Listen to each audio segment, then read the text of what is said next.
تفسیر صافی، تالیف مفسر محمد بن مرتضی المعروف ملا فیض کاشانی، ترجمہ و تلخیص مولانا سید تلمیذ حسنین رضوی، شائع کردہ ادارہ نشر دانش نیو جرسی امریکہ۔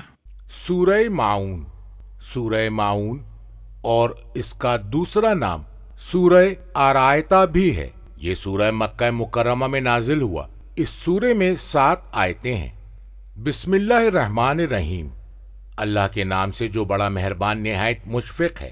ترجمہ: اے نبی، کیا آپ نے اس شخص کو دیکھا ہے جو جزا کو جھٹلاتا ہے؟ یہ تو وہی ہے جو یتیموں کو دھکے دیتا ہے اور مسکین کو کھانا کھلانے کی ترغیب نہیں دیتا۔ پس افسوس ہے ایسے نماز گزاروں کے لیے جو اپنی نمازوں سے غفلت برتتے ہیں، جو ریاکاری کرتے ہیں اور اشیاء ضرورت دینے سے گریزاں ہیں۔ مذکورہ آیت کا ترجمہ ہے: اے نبی، کیا آپ نے اس شخص کو دیکھا ہے جو جزا کو جھٹلاتا ہے؟ مذکورہ آیت کے لفظ کے معنی ہیں جزا۔ تفسیر قمی میں ہے کہ یہ سورہ ابو جہل اور کفار مکہ کے بارے میں نازل ہوا۔ مذکورہ آیت کا ترجمہ ہے: یہ تو وہی ہے جو یتیموں کو دھکے دیتا ہے۔ فرمایا، اسے دور کرتا ہے، ہٹاتا ہے، دھکے دیتا ہے، اسے حق سے دور رکھتا ہے۔ کہا گیا ہے کہ ابو جہل ایک یتیم کا وصی تھا۔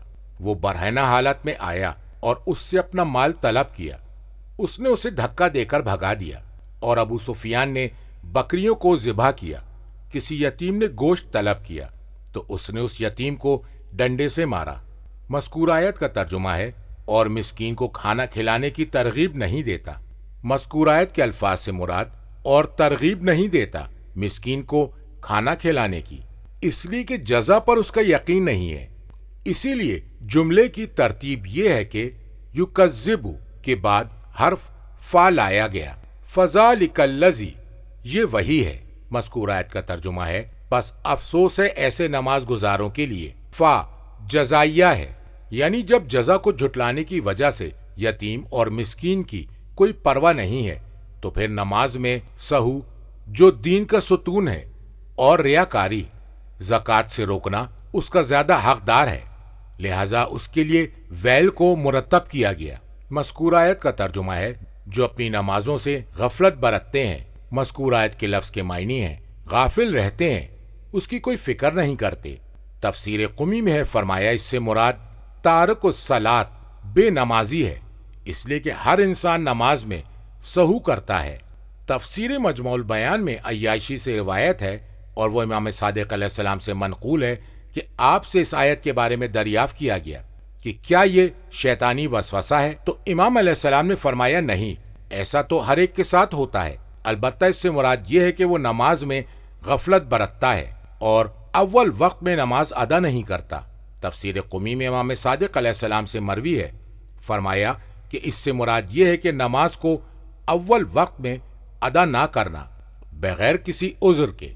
کتاب خصال میں امیر المومنین علیہ السلام سے مروی ہے، فرمایا کہ کوئی عمل بھی اللہ کو نماز سے زیادہ محبوب اور پسندیدہ نہیں ہے، لہٰذا دنیاوی امور میں سے کوئی چیز بھی تمہیں اس سے غافل نہ کر دے، اس لیے کہ اللہ تعالیٰ نے ایسی قوموں کی مذمت کی ہے اور فرمایا ہے۔